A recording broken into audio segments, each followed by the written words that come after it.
Coucou tout le monde, j'espère que vous allez bien. Ça fait super longtemps que j'ai pas fait de vidéo sur YouTube. Voilà, ma dernière vidéo c'était celle d'Annika. D'ailleurs, si vous l'avez pas vue, je vous invite à cliquer sur le petit i qui est ici ou ici, je ne sais plus. Donc je vous invite à cliquer sur le petit i qui est là ou là, je sais jamais où il est. Enfin bref, il est tout en haut. Donc si vous avez vu ma dernière vidéo hors Nicard, dans cette vidéo, je vous annonçais donc que j'étais enceinte. Voilà, oui, je sais, tout le monde est enceinte en ce moment, les stars de télé-réalité, tout le monde, enfin je suis pas une star de télé-réalité, mais tout le monde est enceinte, c'est juste affolant. Je sais pas, il doit y avoir les couches gratuites ou quelque chose comme ça, mais c'est vrai que là en ce moment c'est la folie. Donc du coup, je vais vous parler de mon premier trimestre. J'ai tout écrit sur une feuille. Parce que pour être honnête avec vous, je suis dans mon 6e mois, donc j'ai bientôt fini mon 2e trimestre. Donc il y aura une vidéo d'ailleurs sur le 2e trimestre.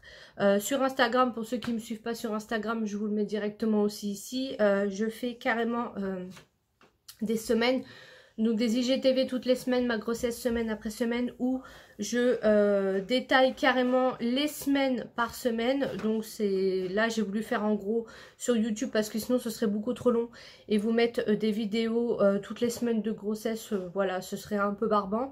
Surtout qu'il y a pas mal d'hommes aussi qui me suivent, donc je pense que ça les intéresserait pas tout ce qui est grossesse et bébé. Voilà, donc on coupe l'aparté et je passe direct au premier trimestre. Donc du coup c'est un bébé 2 parce que comme vous savez j'ai déjà un garçon qui va avoir 5 ans au mois de janvier. Et avec mon mari, donc on a décidé, enfin j'ai décidé mais on a décidé que j'arrête la pilule. Voilà, donc je ne sais plus exactement quand est-ce que j'ai arrêté ma pilule. J'essaierai de vous le mettre juste en bas. Mais en gros il me semble que en arrêtant la pilule 3 ou 4 mois après je suis tombée enceinte. Voilà, donc je suis tombée enceinte le 21 février 2020. Donc le 21 février 2020, je suis tombée enceinte et j'ai appris, si vous entendez du bruit, c'est mon fils. Et j'ai appris donc ma grossesse début mars, voilà, donc juste avant le confinement, enfin au moment où il y a eu la grosse période Covid. Donc j'ai appris ma grossesse là, puisque de toute façon j'avais pas mes règles, ça fait une semaine que j'avais pas mes règles et j'attendais justement de tomber enceinte, hein, je voulais ce bébé 2. Donc du coup ça faisait déjà un moment que je faisais des tests de grossesse et que j'avais du retard, mais là j'avais une semaine de retard. Et vu que j'ai été à Action pour aller chercher quelques petites bricoles, je me suis dit je vais prendre des tests de grossesse, je les ai jamais testés ceux de là-bas. J'en ai pris donc 2. Du coup j'en ai fait un et je sais pas pourquoi mon intuition, je me suis dit je vais pas le mettre à la poubelle, donc je l'ai pas mis à la poubelle, je l'ai posé sur la machine à laver et je suis partie faire ce que j'avais à faire. Et en revenant 5 minutes plus tard, j'avais les 2 barres. Voilà. Parce que quand j'ai vu au moment même où j'ai fait pipi, il y a une barre qui est apparue, mais la deuxième n'est pas apparue tout de suite.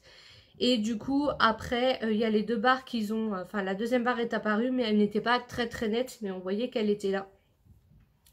Donc j'ai décidé de faire le 2e test de grossesse tout de suite après, parce que je me suis dit... J'attendais tellement d'être enceinte, j'y pensais tout le temps que là c'était juste inimaginable pour moi d'être enceinte à nouveau. Donc j'ai fait le dernier test de grossesse de chez Action et pareil, la deuxième barre est apparue mais très légère. Donc tout de suite j'ai appelé une amie, enfin j'ai envoyé des messages à une amie qui elle était enceinte et je lui ai dit oui voilà je crois que je suis enceinte et tout. Elle me fait va demande à faire une prise de sang. Et sinon, achète un Clear Blue. Donc, c'est ce que j'ai fait. J'ai acheté un Clear Blue. Je suis allée en pharmacie. Donc, j'ai pris un lot de 2 Clear Blue. Première fois que j'utilise ça parce que pour mon fils, j'ai jamais utilisé de Clear Blue. Et le premier, donc, parce que c'est assez spécial, il faut laisser dans le verre ou je sais plus trop quoi. Et le premier, donc, a marqué erreur. Voilà, donc déjà le premier, il est mort. Et le deuxième, j'ai bien fait attention, je l'ai fait et ça m'a marqué que j'étais enceinte de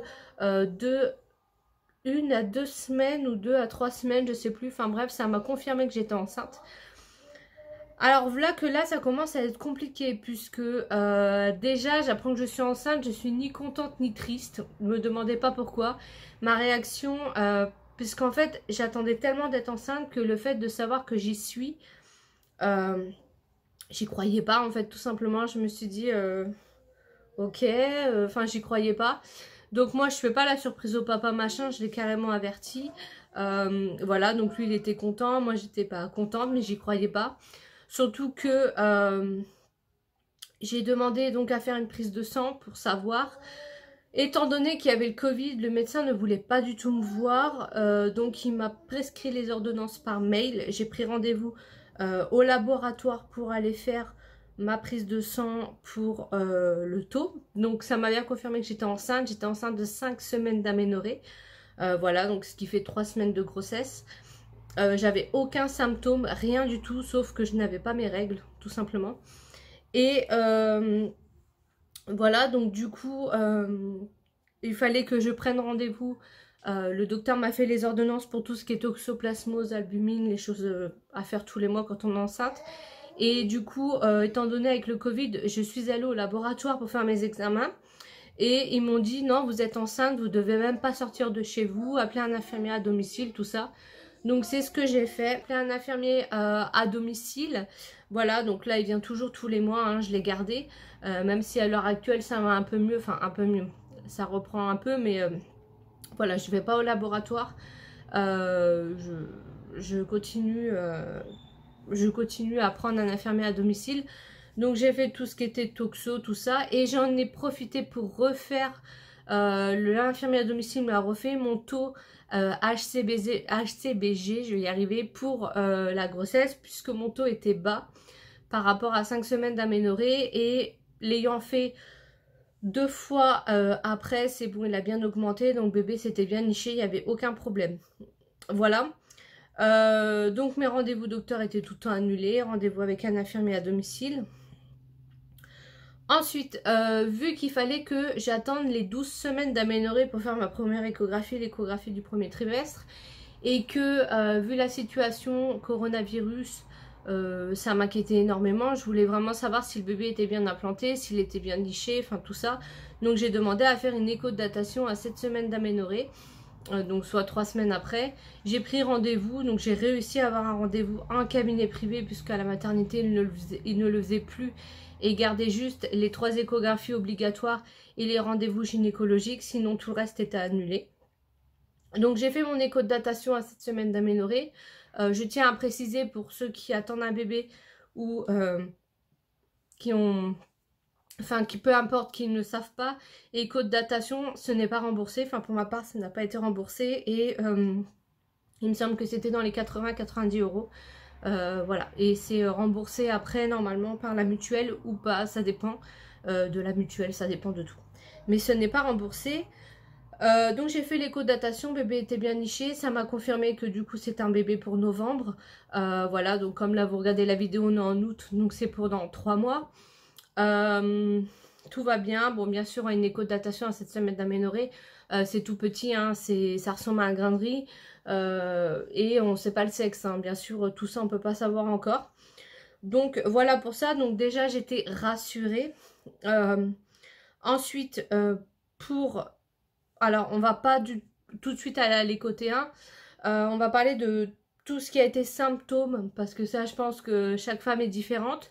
Moi il faut savoir, je suis totalement transparente, je vais tout vous dire. Puisque la grossesse c'est mignon, on attend un bébé tout ça, mais dans les autres sens du terme c'est pas forcément mignon, on a aussi quelques désagréments et c'est pas simple. Par exemple regardez, je parle, je suis essoufflée, donc ça c'est aussi les joies de la grossesse. Donc du coup les premiers symptômes pour moi ça a été la constipation.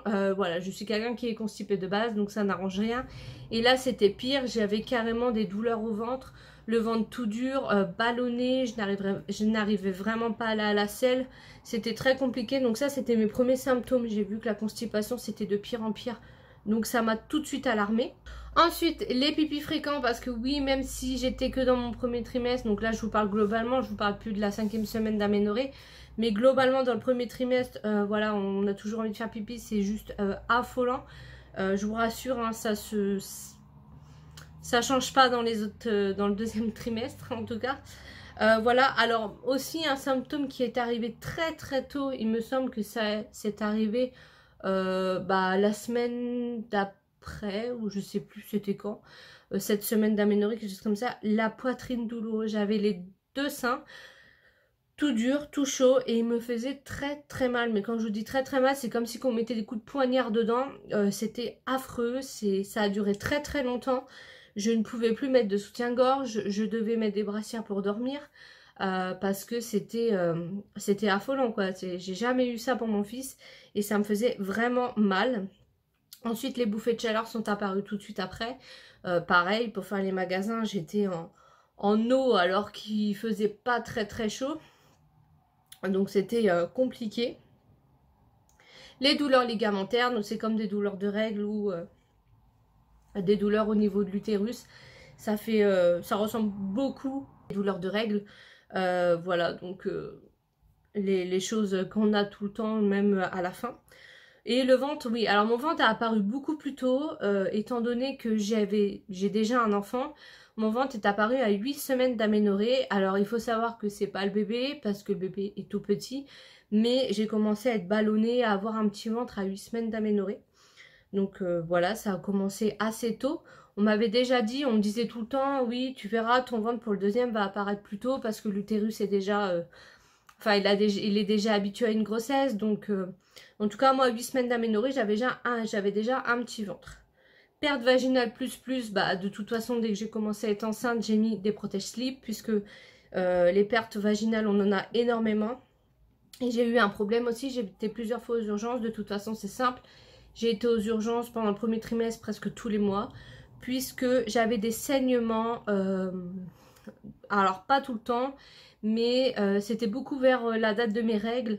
J'avais des saignements quand je m'essuyais, quand j'allais faire pipi. Et du coup, j'ai été aux urgences et il s'avère qu'ils ne m'ont rien trouvé. Ils savent pas d'où ça vient, parce que col fermé, bébé va bien, il n'y a pas de déchirure ou autre chose, donc on n'a jamais su d'où ça venait. Moi, c'était toujours vers mes périodes de règles. Donc je me suis dit peut-être que c'est du spotting ou autre chose. Mais voilà, j'ai jamais su et par la suite donc ça s'est amélioré. Donc pendant ce premier trimestre aussi, j'avais énormément peur de faire une fausse couche. Alors ça c'est quelque chose que j'avais aussi pour Lohan. Énormément de peur de faire une fausse couche, de perdre le bébé, tout ça. Donc ça c'était une angoisse permanente. Une fois que le premier trimestre est passé et surtout qu'on a fait l'écho T1, on est rassuré. Je voulais aussi vous dire que si vous êtes comme moi, vous êtes enceinte, ce qui est bien aussi c'est de du coup de tenir un carnet de grossesse. Donc j'en ai tenu un pour Lohan que j'ai fait jusqu'à la fin. Là j'en ai deux, j'ai un carnet de grossesse donc avec mes petits trucs parce que je fais des vidéos sur Instagram et je note tout dedans. Mais sinon je tiens un autre journal de grossesse donc pour mon deuxième enfant. Et c'est bien parce que vous pouvez vraiment écrire tous vos symptômes, vous pouvez mettre les photos de vos ventres. Énormément de choses et franchement c'est sympa à lire. Moi qui ai fini celui de Lohan pour ma première grossesse, je différencie beaucoup la première grossesse avec celle-ci, donc je vais souvent aller regarder dans mon cahier de grossesse de Lohan pour voir la différence, si c'est la même grossesse ou pas. C'est pas du tout la même grossesse, hein. Il y a des symptômes qui sont similaires, mais c'est pas du tout la même grossesse. Il y a des choses que bah voilà que j'ai pas eu. Par exemple, premier trimestre, j'ai eu beaucoup d'acné. Alors ça, j'en ai jamais eu pour Lohan. Là, par contre, j'ai eu énormément d'acné. On aurait cru une fille de 15 ans. J'avais des boutons partout. La peau très sèche qui pelait, rouge. Voilà, donc d'où le fait que là, je suis pas maquillée. De toute façon, depuis que je suis enceinte, je me maquille pas. Je laisse ma peau respirer. Les cheveux aussi, bon bah là, je les ai coupés. Mais j'avais les cheveux qui étaient tout le temps gras, qui étaient... Enfin bref, j'avais une peau complètement dégueulasse. Les cheveux pareil. C'était juste pas top du tout. Sinon, on va beaucoup me poser la question. Donc pour les vergetures, pour mon fils, j'avais utilisé la biole du début jusqu'à la fin. Ça n'a pas marché, ça a hydraté ma peau, ce qui est bien. Mais à la fin, j'ai craqué. De toute façon, si votre peau doit craquer, elle craquera, peu importe les crèmes. Et là, j'utilise la crème, je crois que c'est Palmer's. Je vous mettrai une petite photo juste ici. Donc, j'utilise celle-ci. C'est une crème de massage vergeture. Donc, j'utilise matin et soir. Et pour le moment, je n'ai pas recraqué. Peut-être que je vais pas recraquer, je ne sais pas. Puisqu'à l'heure où vous voyez cette vidéo, je suis au début de mon 6e mois dans 25 semaines d'aménorrhée. Ce qui passe très très vite. Et du coup, voilà, j'utilise celle-ci. J'ai préféré changer parce que la biole de toute façon j'ai craqué. Je sais que si là je dois craquer, je craquerai aussi. Mais voilà, j'ai préféré utiliser celle-ci. Sinon pour mon acné pendant la grossesse, une crème qui m'a beaucoup aidée. Donc pareil, j'en la mets ici. C'est la crème égyptienne de chez Sephora. Donc c'est une crème très grasse. Et du coup j'en ai mis très peu. Mais je me suis carrément mis sur tout le visage. Ça m'a rendu donc la peau toute brillante, toute grasse. J'ai laissé poser toute la journée et ça m'a beaucoup sauvé. Parce que j'avais vraiment beaucoup de boutons. C'était une horreur. Et donc l'éco T1 a été fait à 12 semaines d'aménorrhée. Nickel, pas d'estimation de sexe pour le coup, elle ne m'a rien dit. Donc je ne savais pas du tout à quoi m'attendre.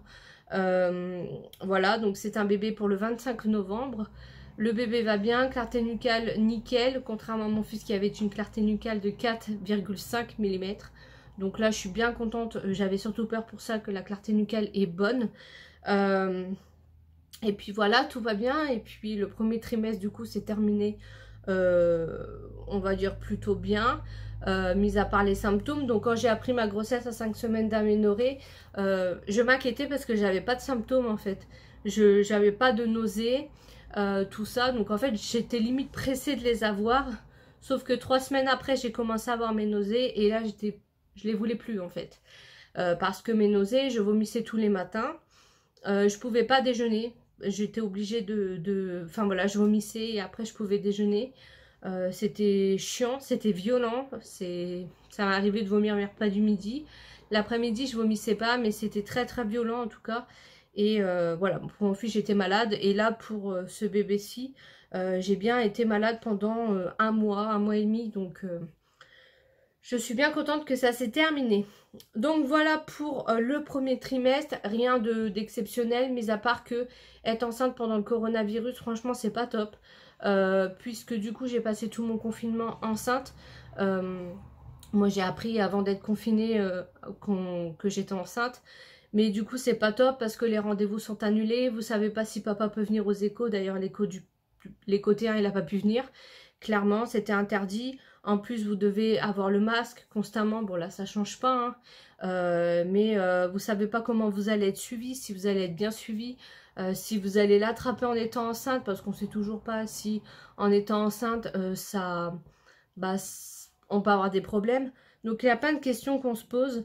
Voilà. Donc, du coup, pour le moment, je suis bien contente d'avoir passé ce premier trimestre, d'être dans le deuxième et je vous ferai une vidéo donc de mon deuxième trimestre terminé. Et il y a une vidéo qui va arriver aussi dans pas longtemps hors Nicard avec Candy Lib, la suite de cette aventure voilà, de mon mari, pour ceux qui veulent la suivre. Et puis il y aura les suites du coup de la grossesse. Donc voilà, j'espère que cette vidéo vous aura plu. N'hésitez pas à liker, à partager, à me mettre des commentaires si vous êtes maman, si vous êtes future maman, ou même les papas, comment vous avez vécu la chose. Si votre femme est enceinte pendant le Covid, que vous ne pouvez pas venir aux échos, tout ça, c'est très intéressant. Et puis, je vous dis donc à bientôt pour une prochaine vidéo. Bye!